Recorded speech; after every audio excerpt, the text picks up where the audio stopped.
27 काव्य हमारे हो चुके थे। आज हम 28 काव्य से शुरुआत करेंगे।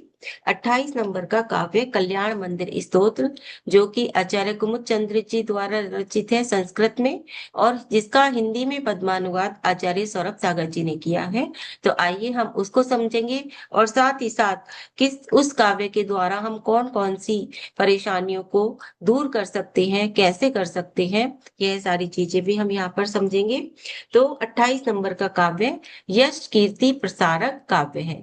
यानी कि दूज के चांद की तरह संसार में यश बढ़ता है, हमारा मान सम्मान हमें मिलता है, हमारा यश, हमें नाम फेम प्रसिद्धि सारी चीजों की हमें प्राप्ति होती है, और सर्वत्र हमें विजय प्राप्त होती है, यानी कि विजय मिलती है।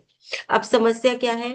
अगर हमारे मान सम्मान में हानि हो, मेहनत के बाद भी हमें फल नहीं मिलना, और कैरियर में रुकावट, यानी कि जितनी हम मेहनत करते हैं उतना हमें फल नहीं मिल पा रहा है हमारे कैरियर में, या कुछ ना कुछ अड़चने आती जा रही हैं, तो इन सब परेशानियों को दूर करने के लिए हम काव्य नंबर 28 करेंगे।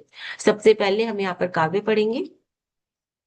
नमन समय में इंद्रों के मुकुटों को तजते दिव्य सुमन, सर्वश्रेष्ठ आधार मान कर लिपटे जाते आप चरण, आप समागम को पा करके ना जाते विद्वान कहीं, पाद पद्म में तेरे रहकर करते हैं कल्याण यहीं। यहाँ पर कह रहे हैं कि हे पार्शनाथ भगवान, आप कैसे हो कि जब आपके चरणों में इंद्र भी आकर अपना मस्तक झुकाते हैं, तो उनके मस्तक में, उनके मुकुट में जो मालाएं लगी हुई हैं, वह उस मुकुट को छोड़कर आपके चरणों में झुक जाती हैं, यानी कि आपके चरणों में गिर जाती है। तो यहाँ पर कह रहे हैं कि जब वह दिव्य पुष्प मालाएं भी अपने आप को छोड़कर आपके चरणों में, इस किसको छोड़कर, रत्नों को छोड़कर, क्योंकि वह मुकुट मुकुट में क्या लगे हुए हैं, रतन लगे हुए हैं, दिव्य आभूषण लगे हुए हैं, तो वो उनको छोड़कर आपके चरणों में झुक जाती हैं। तो फिर जो विद्वान है वह आपके समागम को पाकर वह कहीं और क्यों जाएंगे, यानी कि जो भी आपके पास आ जाएगा वह कहीं और क्यों जाएगा, क्योंकि जब वह पुष्पमालाएं भी एक इंद्र के मुकुट से निकलकर आपके चरणों में झुक जाती हैं, तो फिर जो मनुष्य है उनकी तो बात ही क्या है। ठीक है, और वो जो विद्वान है वह आपके चरणों में रहकर क्या करेंगे, अपना कल्याण करेंगे। यानी कि यहाँ पर कह रहे हैं कि बड़े बड़े इंद्र भी क्या करते हैं, आपके चरणों में आकर जो नमस्कार करते हैं, जो स्वर्गों के देव हैं वह भी आकर के आपके चरणों में नमस्कार करते हैं, तो फिर आम इंसान की तो बात ही क्या है, क्योंकि जो भी आपके चरणों में आता है वह कल्याण को ही प्राप्त होता है। तो यहाँ पर यह भी लगाएंगे कि जो तीर्थंकर प्रभु होते हैं सो इंद्रों द्वारा पूजित होते हैं, यानी कि सो इंद्र अपनी पूरे परिवार के साथ आकर क्या करते हैं, आपके चरणों में नमस्कार करते हैं। तो इसलिए यहाँ पर कह रहे हैं कि तीर्थंकर पद की महिमा बता रहे हैं कि कैसी महिमा है, कि एक तीर्थंकर के समक्ष कितने इंद्र आकर भी नमस्कार करते हैं, और कितने बड़े बड़े विद्वान भी आकर वहां पर क्या करते हैं, अपना कल्याण करते हैं, यानी कि उनके पाद पद्मों में रहकर अपना कल्याण करते हैं। तो यहाँ पर ये कह रहे हैं। और साथ ही इसका अगर अर्थ हम लगाएं तो ये कि हम जितना झुकते हैं, जितना विनम्र होते हैं, उतना ही हमें मान सम्मान की प्राप्ति होती है। देखिए, अगर हम अकड़े रहेंगे और ईगो में रहेंगे, तो हम कहीं भी, किसी भी, कोई भी हमें नहीं पूछेगा, हमें बिल्कुल भी मान सम्मान नहीं मिलेगा। सामने चाहे कोई कुछ नहीं बोले, लेकिन पीठ पीछे सब यही कहेंगे, ये तो हमेशा अहंकार में ही भरा रहता है ना, अकड़ा ही रहता है। तो और जितना हम विनम्र बनेंगे, जितनी हमारी वाणी के अंदर माधुर्यता होगी, ठीक है, उतना ही क्या होगा, उतना ही हमें मान सम्मान की प्राप्ति भी होती चली जाएगी। तो इसलिए इसकी जो सबसे पहली रेमेडी क्या है, विनम्र होना। जितना हम विनम्र होंगे, जितना हमारी बातचीत में सरलता होगी, माधुर्यता होगी, उतना उतना ही हम लोगों के अंदर क्या हो जाएंगे, अपने आप को बनाते चले जाएंगे, यानी कि लोगों के दिल में घर करते चले जाएंगे। ठीक है, तो अब ये जो काव्य है इसकी हम कैसे करेंगे साधना, तो काव्य पढ़ेंगे, रिद्धि और मंत्र की जाप करेंगे। रिद्धि है ओम ह्रीम अरम नमो दव वज्राय नमः। मंत्र ओम ह्रीम श्रीम ह्रीम क्रोम वसट स्वाहा। ठीक है, अब इसमें जो हमने द्रव्य लिया है वो दीप द्रव्य लिया है, यानी कि दीपार्चना करनी है इसमें। साथ ही साथ 5 छुआरे 7 रविवार प्रभु के समक्ष अर्पण करे झम बीजाक्षर पढ़ते हुए। यहाँ पर स्पेशल दे दिया झम बीजाक्षर, यानी कि हमें हर रविवार को पार्श्वनाथ प्रभु के समक्ष जाकर क्या करने हैं, 5 छुआरे के द्वारा उनकी वंदना करनी है, और साथ ही साथ क्या पढ़ना है, झम बीजाक्षर पढ़ते जाइए। वहां खड़े होके एक झम बीजाक्षर की जाप भी आप कर सकते हैं, और उसके बाद वो क्या कहते हैं, छुआरे चढ़ा सकते हैं। तो ऐसा आपको कितना करना है, 7 रविवार करना है। ठीक है। साथ ही आप बीजाक्षर की जाप करें दीपक जलाकर 44 दिन तक। ठीक है, ये भी कर सकते हैं, उनके समक्ष दीपक भी जलाएं, छुआरे भी चढ़ाएं, और वहीं खड़े होकर जाप भी कर लें। तो तीनों काम आपके एक साथ हो जाएंगे। साथ ही साथ आप क्या कहते हैं, दीपार्चना भी कर सकते हैं। ठीक है, इस काव्य की दीपार्चना भी कर सकते हैं 44 दिन तक डेली, और वो भी प्रभु के समक्ष जाकर कर सकते हैं। ठीक है, इसमें द्रव्य दीप लिया है, दिशा पूर्व है, समय ब्रह्म मुहूर्त, आसन पीला, माला पीली, रंग भी पीला। इसमें जो दिन है, आपको रिद्धि और मंत्र की जाप करने के लिए 44 दिन में 40,000 जाप आपको पूरी करनी है।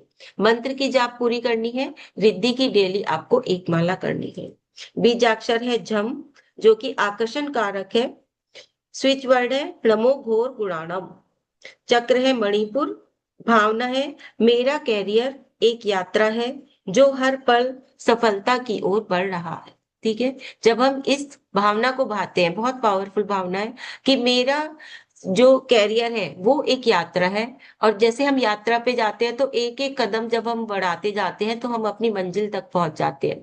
तो उसी तरह से जो मेरा कैरियर है वो भी एक यात्रा है मेरे लिए, और मैं पल प्रतिपल अपनी मंजिल की ओर बढ़ता जा रहा हूँ। ठीक है, सफलता की ओर बढ़ता जा रहा हूँ। तो इस प्रकार से ये क्या करना है, आपको काव्य पढ़ना है। ठीक है, इसमें आप शाम को सरसों के तेल का दीपक भी जला सकते हैं घर में शाम के वक्त, और उसमें क्या करें, 2 लौंग भी डाल लें।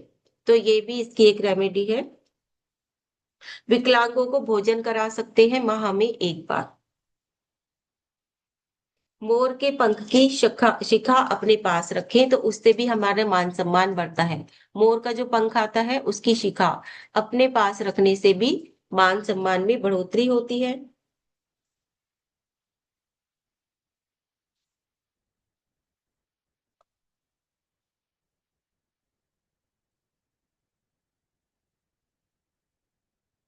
ठीक है, उसके बाद है,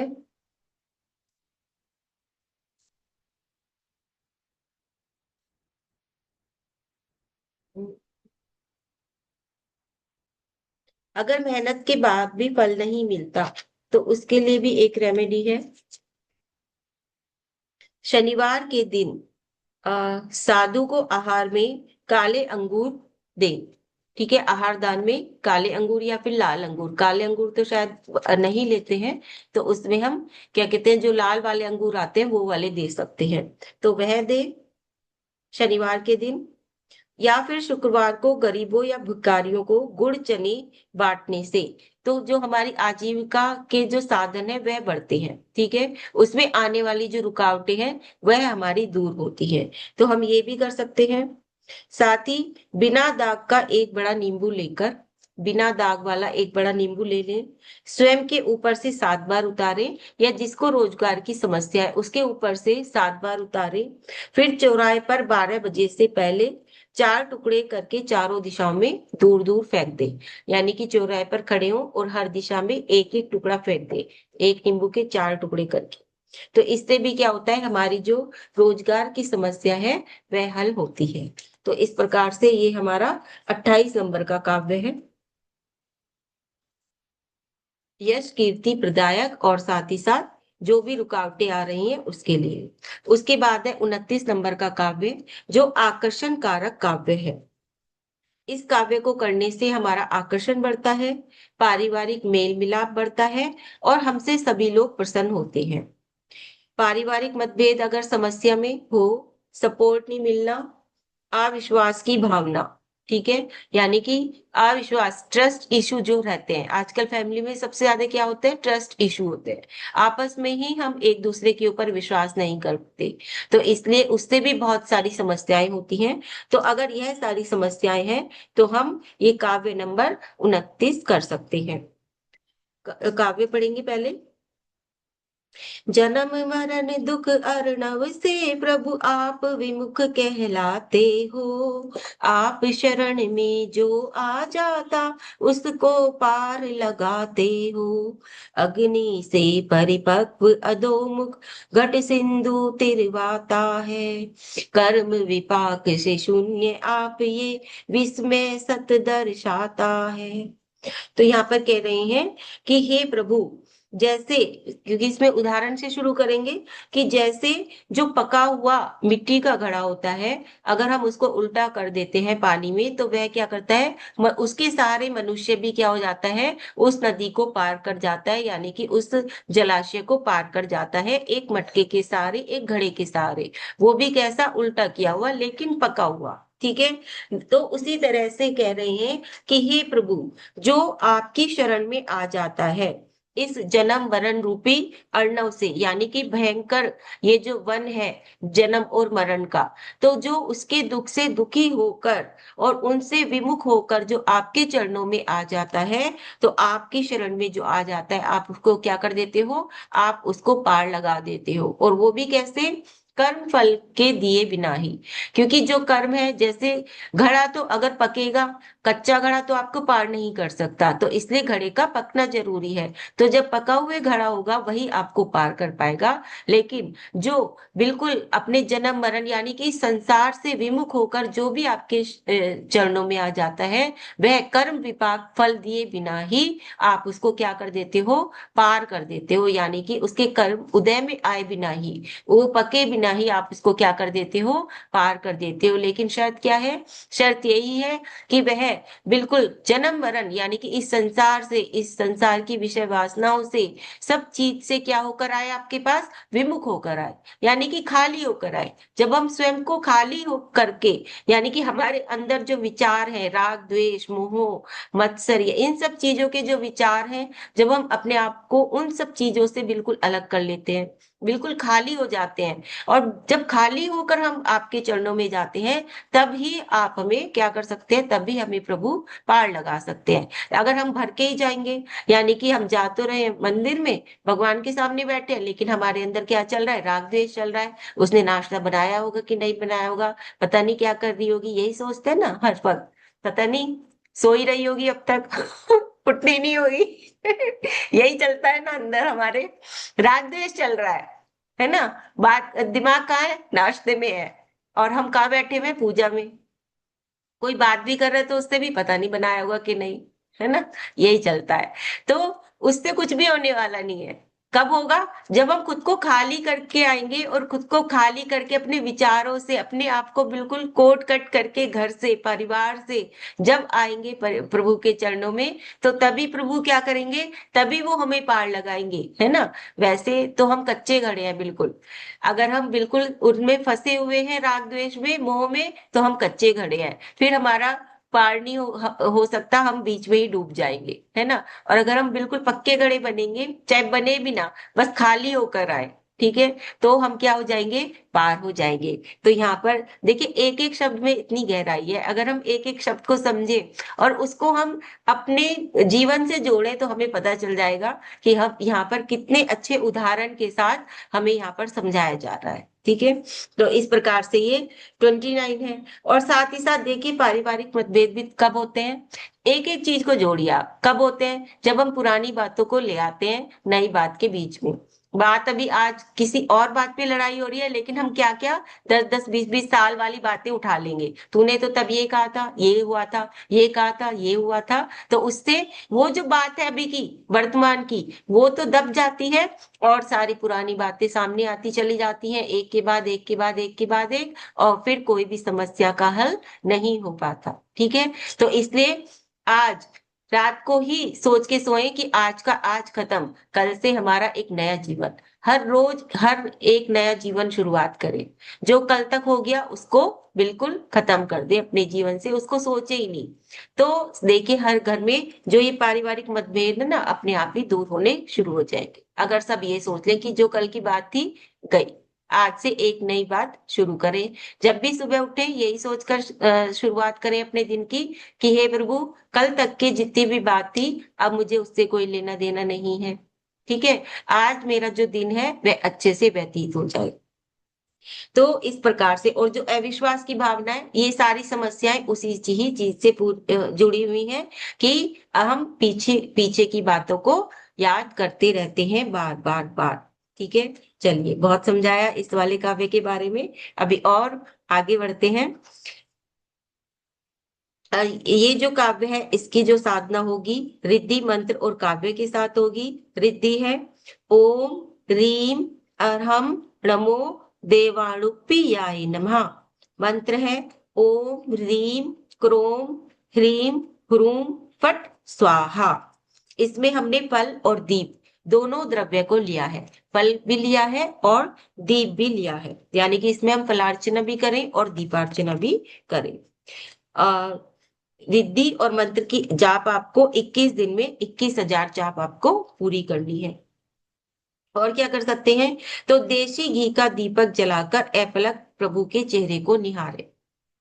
ठीक है, यानी कि त्राटक हो गया, ये एक त्राटक विधि है।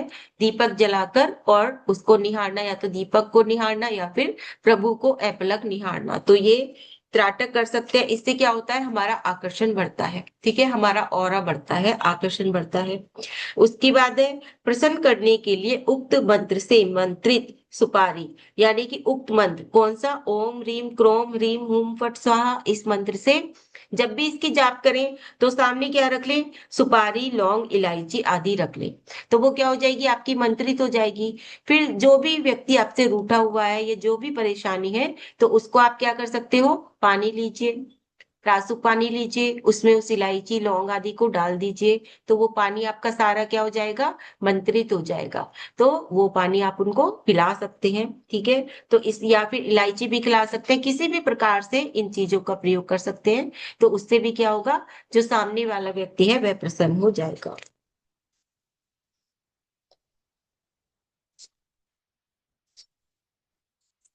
ठीक है, दाम्पत्य कलह अगर घर में है तो उसके लिए क्या करें, रात को सोते समय पति जो है वो अपने सिराने सिंदूर और जो पत्नी है वह कपूर रखें। ठीक है, रात को सोते समय अगर पति पत्नी के बीच आपस में कलेश है, किसी भी प्रकार का कलह है, तो उसके लिए रात को सोते समय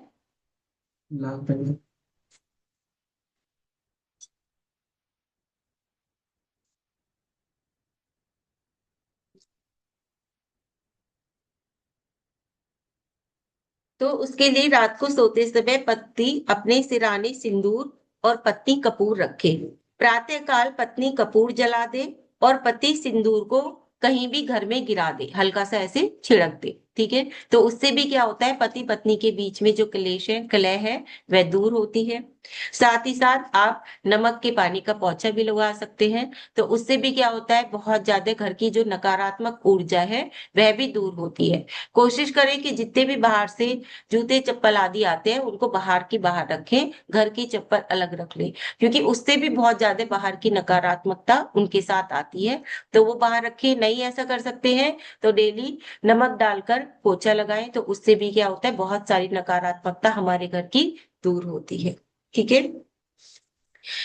और घर में वास्तु भी दोष होता है, जैसे कि टूटा हुआ बर्तन तो नहीं है घर में, टूटा हुआ कांच टूटा हुआ शीशा, ऐसी चीजें तो नहीं रखी हुई हैं। तो ऐसी चीजें भी रखने से, या फिर तार उलझे हुए तो नहीं रखे हैं घर में, जो रील होती है हमारी वो भी उलझी हुई तो नहीं आपस में एक दूसरे से। ठीक है, जो सिलाई वाली रील होती है, तो इस तरह से कोई भी चीज है वो उलझी हुई तो नहीं रखी। तो ये भी चीजों का ध्यान रखें। तो इनसे भी क्या होता है, घर में नकारात्मक ऊर्जा फैलती है और लड़ाई झगड़े होते हैं। तो इसलिए ये सारी की सारी चीजें आप क्या कर सकते हैं, दूर कर सकते हैं। घर में होने वाले क्लेश बंद करने के लिए जो गेहूं है शनिवार के दिन पिसवाएं, अगर पिसवाते हैं आप बाजार से लेते हैं तो अलग बात है। अगर घर में आटा पिसवाते हैं तो शनिवार के दिन पिसवा ले, और उसमें 100 ग्राम काले चने भी मिला ले, ठीक है। तो उससे भी क्या होता है, घर में सुख शांति आदि आती है। तो इस प्रकार से ये छोटे छोटे उपाय करने से हम बड़ी बड़ी समस्याओं का हल कर सकते हैं। उसके बाद है इसमें फल और दीप की अर्चना। दिशा है पूर्व, समय ब्रह्म मुहूर्त, आसन लाल, माला लाल मूंगे की, रंग लाल, वस्त्रों का, दिन 21, जाप संख्या 21,000, बीजाक्षर है ब्लूम। इसमें गलत छपा हुआ है, इसको ठीक कर लेंगे। ब्लेम नहीं है, ब्लूम है, ये ब्लूम। ब्लूम बीजाक्षर है जो आकर्षण बीज है, सुंदरता और निखार के लिए भी है। स्विच वर्ड है नमो बम चारिणम। चक्र है आज्ञा चक्र। भावना है सभी लोग मेरे गुण से आकर्षित होते हैं, ठीक है। क्या होते हैं, सभी लोग मेरे गुण से आकर्षित होते हैं। जब हम ये भावना पाते हैं तो हमारा आकर्षण बढ़ता है। उसके बाद है 30 नंबर का काव्य, जो असंभव कार्य साधक काव्य है। यानी कि असंभव से असंभव कार्य भी क्या हो सकते हैं इस कार्य को करने में। साथ ही असाध्य रोगों का निवारण भी ये काव्य करता है। असाता कर्म का उदय हो, या फिर जीवन में असफलता, बार बार हमें जीवन में असफलता मिलती हो, या कोई असाध्य रोग हो, या ऐसा कार्य जो असंभव हो जिसे हम नहीं कर पा रहे हो, तो वो भी हम सारे के सारे इस काव्य के द्वारा कर सकते हैं। काव्य है, तीन लोक के स्वामी होकर भी कहलाते हो निर्धन, है अक्षर स्वभाव आपका, कर न सके तेरा लेखन, हे स्वामी अज्ञानवान भी कहलाते हो आप यहाँ, सकल लोक की सकल वस्तुओं के ज्ञाता हो आप यहाँ। तो देखिए यहाँ पर क्या कह रहे हैं कि हे स्वामी, आप तीन लोक के स्वामी हो। तीन लोक के नाथ कहते हैं हम प्रभु को, कहते हैं ना, आप त्रिलोकी नाथ हो, तीन लोक के नाथ हो, तीन लोक के स्वामी हो। लेकिन एक तरफ हम आपको क्या कहते हैं कि आप निर्धन भी हो, आपके पास कुछ भी नहीं है। कुछ है क्या उनके पास, खाली बैठे हुए है ना, हाथ पे हाथ रखे, कुछ भी उनके पास नहीं है। तो इसमें क्या है, इसमें ऐसे ऐसे उदाहरण है कि जिसमें विरोधाभास है आपस में। तो विरोधाभास अलंकार का यहाँ पे प्रयोग किया गया है कि आप वैसे तो तीन लोक के स्वामी हो और वैसे आप निर्धन भी कहलाते हो। आपका जो स्वभाव है वो अक्षर स्वभाव है, यानी कि जब उनकी दिव्य ध्वनि गिरती है तो अक्षरात्मक रूप से खिरती है ना, उनकी सर्वांग से खिरती है, यानी कि अक्षर ओम के द्वारा, उच्चारण के द्वारा, अक्षर के द्वारा उनकी दिव्य ध्वनि गिरती है। लेकिन फिर भी उसका लेखन नहीं है कहीं भी, है ना, कहीं भी उसका लेखन नहीं हुआ है। जबकि अक्षरात्मक है तो अक्षर है तो वो लिखे भी जाते हैं, लेकिन वो कहीं भी नहीं लिखे जाते, क्योंकि जब भगवान की दिव्य ध्वनि गिरती है तो वो ऐसे ही समझ में आ जाती है सबको, लिखने की आवश्यकता नहीं होती। आप अज्ञानवान, वैसे तो तीन लोक के स्वामी हो, केवल ज्ञान की आपको प्राप्ति हो चुकी है, लेकिन उसके बाद भी आप क्या कहलाते हो, अज्ञानवान, यानी कि अज्ञानी आप कहे जाते हो। जबकि आप सकल लोक की, यानी कि तीनों लोकों की जितनी भी वस्तु है आप उनको युगपत, यानी कि एक साथ आप दे सकते हो, क्योंकि आपको केवल ज्ञान की प्राप्ति हो गई है, ठीक है। तो आप वैसे तो तीन लोक के स्वामी हो तो भी निर्धन हो। आप का स्वभाव अक्षरात्मक है, आपकी बोली अक्षरात्मक है, फिर भी उसको लिखा नहीं गया है। आप अज्ञानवान हो, और एक तरफ आप क्या हो कि आप तीन लोग की सारी वस्तुओं को एक साथ देख भी सकते हो, समझ भी सकते हो, कह भी सकते हो, यानी कि आप सब कुछ जानते हो, फिर भी आप अज्ञानी कहलाते हो। तो इस तरह से यहाँ पर कह रहे हैं कि हे प्रभु, आप कैसे हो, आप कठिनाई से जाने जाते हो, ठीक है। क्योंकि आप या तो ये हो या ये हो, तो कहते हैं ना, ये तो हमारी समझ से परे है, ये या तो ये है या ये है, पता ही नहीं इसका, हम बोल चाल की भाषा में ये बात कह देते हैं। तो इसी तरह से क्या कह रहे हैं कि हे प्रभु, आप हमारी समझ से परे हो। अब इस काव्य को कैसे करेंगे, तो काव्य विधि और मंत्र करेंगे। विधि है ओम ह्रीम अरहम नमो भद्दाय नमः। मंत्र ओम ह्रीम श्रीम क्लीम ब्लूम प्रोम हूम नमः। इसमें जल लिया गया है, यानी कि जल के द्वारा अर्चना, जल का प्रयोग, और 60 दिन 51,000 माल।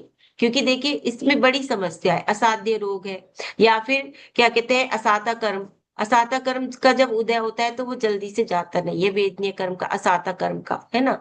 परेशानी एक के बाद एक के बाद एक आती चली जाती है। तो इसलिए इसमें क्या है, 60 दिन लिए गए हैं, 51,000 माला आपको इसमें पूरी करनी है। नियम से 60 दिन तक लगातार शांति धारा करें, क्योंकि बड़ी समस्या है तो इसके लिए क्या कर रहे हैं, शांति धारा 60 दिन तक करें। या फिर क्या कहते हैं, जलार्चना भी कर सकते हैं आप 60 दिन तक डेली, मंदिर जी में जाके डेली आप जलार्चना भी कर सकते हैं, या फिर शांति धारा आप करें या देखें। अगर लेडीज है, महिलाएं हैं तो देखें, और अगर पुरुष है तो जाकर करें। लेकिन महिलाएं जलार्चना भी कर सकती हैं तो वो करें। प्याऊ लगवाएं, पानी का दान करें, ठीक है। या फिर क्या कहते हैं, पानी को बचाएं, जितना हो सके पानी को बचाने का प्रयास करें, जल का एक जीवों को बचाने का प्रयास करें। जैसे कि घर की हर टोंटी पर क्या लगा दें, छलनी लगा दें, ताकि जो भी पानी आए, चाहे वो आपका नहाने का पानी हो तो उसको भी छान कर नहाने में ही यूज करें। हर उस पे छलने लगा तो उससे भी आपके कितनी होगी, बहुत सारे जल का एक जीवों की रक्षा होगी। तो इसलिए जल का एक जीवों की जितनी रक्षा हो सकती है उन दिनों उतना करने का प्रयास करें, ठीक है। ताकि, क्योंकि जब हम जल को बचाते हैं, जल का एक जीवों को बचाते हैं, तो अपने आप ही अपने आप हमारा जो असाता कर्म है वह अपने आप ही अपने आप क्या हो जाता है, जैसे जल क्या करता है, हर गंदगी को धो देता है। तो ऐसे ही जल के द्वारा, जलार्चना के द्वारा जल को बचाकर हम क्या कर सकते हैं, अपने असाता कर्म को दूर कर सकते हैं, उसको धो सकते हैं, ठीक है। तो इस प्रकार से यहाँ पर जल का प्रयोग करें ज्यादा से ज्यादा। दिशा पूर्व है, समय ब्रह्म मुहूर्त, आसन काला, माला रुद्राक्ष की, रंग काला, दिन 60, 51,000 हमारी चाप संख्या। बीजाक्षर है ठा, जो कि कठिन कार्य हेतु है, असंभव से असंभव कार्य को भी करने वाला है। स्विच वर्ड है नमो आमो सही पत्ताणम। चक्र है सहस्त्रसार। भावना है मैं हर असफल कार्य को करने में सक्षम हूँ, यानी कि जो भी असंभव कार्य है उसको भी करने में मैं क्या हूँ, सक्षम हूँ। यानी कि डिफिकल्ट से डिफिकल्ट कार्य को भी मैं कर सकता हूँ, ठीक है।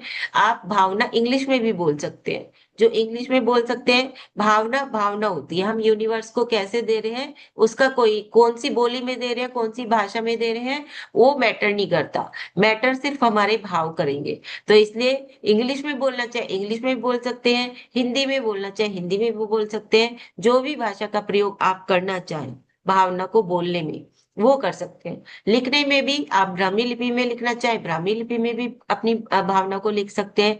बहुत से लोग हैं जो ब्राह्मी लिपि में अपनी भावना लिख रहे हैं लगातार, जो हमने पहले काव्य की दी हुई है सभी को, ठीक है। तो ब्राह्मी लिपि जिसको आती है वो उसमें भी लिख सकते हैं डेली, जो जो भाषा में लिखना चाहे वो लिख सकते हैं, ठीक है। तो इस तरह से आज हमारे ये काव्य हो जाते हैं 30। चलिए, एक दो रेमेडी बता देते हैं असाध्य रोग को दूर करने के लिए।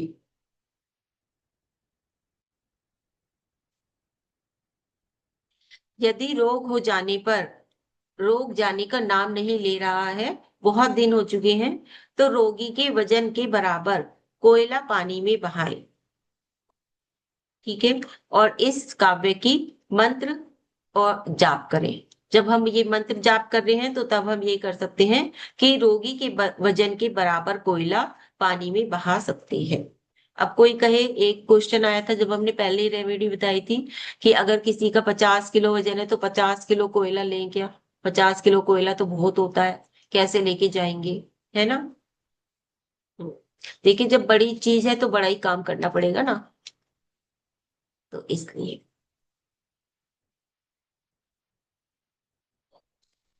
और अगर शनिवार की वजह से, अगर ज्योतिष का ज्ञान है, अगर शनि ग्रह की वजह से कोई परेशानी है तो वो क्या करें, उसके लिए शनिवार को थोड़े से जौ के दाने, एक मुट्ठी काले उड़द, एक मुट्ठी काले तिल लेकर पीसकर इनका आटा बना ले। किस किस का, थोड़े से जौ के दाने, एक मुट्ठी काले उड़द और एक मुट्ठी काले तिल, इनको पीसकर आटा बना लें। फिर उसकी रोटियां बना लें। फिर उस पर तिल का तेल चुपड़ दें। फिर गुड़ रखकर रोगी के ऊपर से 7 बार पैर से सिर तक, नीचे से लेके ऊपर ऐसे राउंड करते हुए उतारें। और फिर ये वाले काव्य की मंत्र की जाप करते हुए, मंत्र या रिद्धि आप कोई भी कर सकते हैं, उसकी जाप करते हुए उतारा कर ले और फिर भैंस को खिला दे। ऐसा आपको कितने 7 शनिवार करना है। ठीक है। अगर शनि ग्रह से कोई आपको रोग है, शनि ग्रह से, तो ये आप उसमें तब शनि ग्रह के लिए आप ये कर सकते हैं।